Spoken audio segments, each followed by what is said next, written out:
بسم اللہ الرحمن الرحیم۔ السلام علیکم پیارے دوستو۔ حضرت عبد الرحمن بن ابراہیم اپنے والد سے روایت کرتے ہیں کہ حضرت حسن بصری رضی اللہ تعالیٰ عنہ کے زمانے میں ایک نوجوان گناہوں بھری زندگی گزار رہا تھا۔ اسی گناہوں کے عالم میں اسے سخت بیماری لاحق ہو گئی اور مرگی کے دوڑے پڑنے لگے۔ جب کمزوری حد سے بڑھنے لگی تو انتہائی رنج و غم کے عالم میں بہت ہی خفیف آواز کے ساتھ اپنے رحیم و کریم پروردگار کی بارگاہ میں اس طرح التجا کی، اے میرے اللہ، میرے گناہوں سے درگزر فرما، مجھے اس بیماری سے چھٹکارا عطا فرما۔ اے میرے اللہ، اب میں کچھ بھی گناہ نہ کروں گا۔ اس کی دعا قبول ہوئی اور اللہ تعالیٰ نے اسے شفا عطا فرما دی، لیکن صحت یابی کے بعد بھی وہ دوبارہ گناہوں میں منہمک ہو گیا اور پہلے سے زیادہ نافرمانی کرنے لگا۔ اللہ تعالیٰ نے دوبارہ اس پر بیماری مسلط فرما دی۔ وہ پھر گڑ گڑانے لگا اور عرض گزار ہوا، اے میرے پروردگار، اس مرتبہ مجھے شفا عطا فرما دے، اب دوبارہ کبھی گناہ نہ کروں گا۔ اللہ تعالیٰ نے اسے پھر تندرستی عطا فرما دی، لیکن اس کی آنکھوں پر پھر غفلت کا پردہ پڑ گیا اور گناہوں کی طرف مائل ہو کر پہلے سے بھی اور زیادہ نافرمان ہو گیا۔ اللہ تبارک و تعالیٰ نے اسے پھر بیماری میں مبتلا کر دیا۔ اس مرتبہ مرض بہت شدید تھا۔ اس نے بڑی نقاہت بھری غمگین آواز میں خدائے رحمان الرحیم کو پکارا کہ اے میرے اللہ، میرے گناہوں کو بخش دے، مجھ پر رحم فرما اور مجھے بیماری سے شفا عطا فرما۔ میرے اللہ، میں پھر کبھی تیری نافرمانی نہ کروں گا۔ اللہ تعالیٰ نے کرم کیا اور پھر صحت عطا فرما۔ تندرست ہوتے ہی وہ پھر گناہوں میں مبتلا ہوا اور بہت زیادہ نافرمان ہو گیا۔ ایک مرتبہ اچانک اس کی ملاقات حضرت حسن بصری، مالک بن دینار اور صالح مری رحمۃ اللہ علیہ مجمعین سے ہوئی۔ جب حضرت حسن بصری رضی اللہ تعالیٰ عنہ نے اس نوجوان کو گناہوں میں منہمک دیکھا تو فرمایا، اے نوجوان، اللہ تعالیٰ سے اس طرح ڈر گویا کہ تو اسے دیکھ رہا ہے۔ اگر تو اسے نہیں دیکھ سکتا تو یہ مت بھول کہ وہ تجھے دیکھ رہا ہے۔ یہ سن کر اس نوجوان نے کہا، مجھ سے دور رہیے، بے شک میں تو مصیبت و آفت میں ہوں اور دنیا کو خوب ظاہر کرنا چاہتا ہوں۔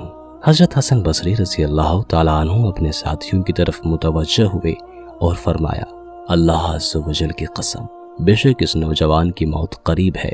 موت کے وقت اسے بہت پریشانی ہوگی، نزا کی سختیاں اسے بہت تنگ کریں گی۔ اس واقعہ کے کچھ ہی دن بعد حضرت حسن بصری رضی اللہ تعالیٰ عنہ اپنے ساتھیوں کے ساتھ بیٹھے ہوئے تھے کہ اس گنہگار نوجوان کا بھائی آپ رحمۃ اللہ علیہ کی خدمت بابرکت میں حاضر ہو کر عرض گزار ہوا، اے حسن بصری، میں اسی نوجوان کا بھائی ہوں جسے آپ رحمۃ اللہ علیہ نے نصیحت فرمائی تھی۔ میرے بھائی پر موت کے سائے گہرے ہوتے جا رہے ہیں، اس پر نزا کی کیفیت طاری ہے اور بڑی مصیبت میں مبتلا ہے وہ۔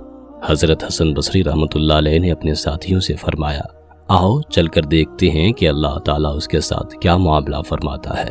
چنانچہ آپ ساتھیوں کے ساتھ اس کے گھر پہنچے۔ دروازے پر دستک دی تو اس کی بوڑھی ماں نے پوچھا، کون؟ فرمایا، حسن۔ آپ رحمۃ اللہ علیہ کی آواز سن کر بوڑھی ماں نے کہا، اے حسن بصری، آپ جیسے نیک شخص کو کیا چیز میرے بیٹے کے پاس کھینچ لائی؟ حالانکہ یہ تو ہمیشہ گناہوں کا مرتکب رہا اور حرام کاموں میں پڑا رہا۔ فرمایا، محترمہ، آپ ہمیں اپنے بیٹے کے پاس آنے کی اجازت دیجیے، بے شک ہمارا پاک پروردگار گناہوں کو بخشنے والا اور خطاؤں کو مٹانے والا ہے۔ بوڑھی ماں نے اپنے بیٹے کو بتایا۔ حضرت حسن بصری رحمۃ اللہ علیہ دروازے پر کھڑے ہیں، وہ اندر آنا چاہتے ہیں۔ لڑکے نے کہا، اے میری ماں، حضرت حسن بصری رحمۃ اللہ علیہ یا تو میری عیادت کرنے آئے ہیں یا پھر میرا برا حال دیکھنے آئے ہیں، بہرحال آپ دروازہ کھول دیجیے۔ جب آپ رحمۃ اللہ علیہ اندر تشریف لائے تو دیکھا کہ نوجوان نزا کی سختیوں میں مبتلا ہے، اس پر نا امیدی اور رنج کے سائے گہرے ہوتے جا رہے ہیں۔ آپ رحمۃ اللہ علیہ نے فرمایا، اے نوجوان، اللہ تعالیٰ سے معافی مانگ، بے شک وہ رحیم و کریم پروردگار تیرے گناہوں کو بخش دے گا۔ نوجوان نے کہا کہ اے حسن بصری، اب وہ میرے گناہوں کو نہیں بخشے گا۔ فرمایا، اے نوجوان، کیا تم اللہ تعالیٰ کے لیے بخل ثابت کرنا چاہتے ہو؟ وہ پاک پروردگار تو بہت زیادہ پاک ہے، اس کی رحمت سے مایوس کیوں ہوتے ہو؟ اس نے کہا، اے حسن بصری، میں نے رحیم و کریم پروردگار کی نافرمانی کی تو اس نے مجھے بیماری میں مبتلا کر دیا۔ میں نے اس سے شفا مانگی تو اس نے مجھے شفا عطا فرمائی۔ میں نے پھر نافرمانی کی تو اس نے دوبارہ مجھے بیماری میں مبتلا کر دیا۔ میں نے پھر گناہوں سے معافی مانگی اور صحت یابی کی دعا مانگی، اس پاک پروردگار نے مجھے پھر شفا عطا فرما دی۔ میں اسی طرح گناہ کرتا رہا اور وہ مجھے معاف کرتا رہا۔ اب 5ویں مرتبہ بیمار ہوا ہوں۔ میں نے اس مرتبہ پھر اللہ تعالیٰ سے اپنے گناہوں کی معافی مانگی اور صحت یابی کے لیے عرض گزار ہوا تو اپنے گھر کے کونے سے یہ غیبی آواز سنی کہ تیری دعا اور مناجات قبول نہیں، ہم نے تجھے کئی مرتبہ آزمایا مگر ہر مرتبہ تجھے جھوٹا پایا۔ نوجوان کی یہ بات سن کر حضرت حسن بصری رضی اللہ تعالیٰ عنہ نے اپنے ساتھیوں سے فرمایا، چلو واپس چلتے ہیں۔ یہ کہہ کر آپ وہاں سے تشریف لے گئے۔ آپ رحمۃ اللہ علیہ کے جانے کے بعد اس نوجوان نے اپنی والدہ سے کہا، اے میری ماں، یہ حضرت حسن بصری رضی اللہ تعالیٰ عنہ تھے، شاید یہ میری طرف سے میرے پروردگار سے نا امید ہو گئے ہیں، حالانکہ میرا اللہ تو گناہوں کو بخشنے والا ہے اور خطاؤں سے درگزر فرمانے والا ہے، وہ اپنے بندوں کی توبہ ضرور قبول فرماتا ہے۔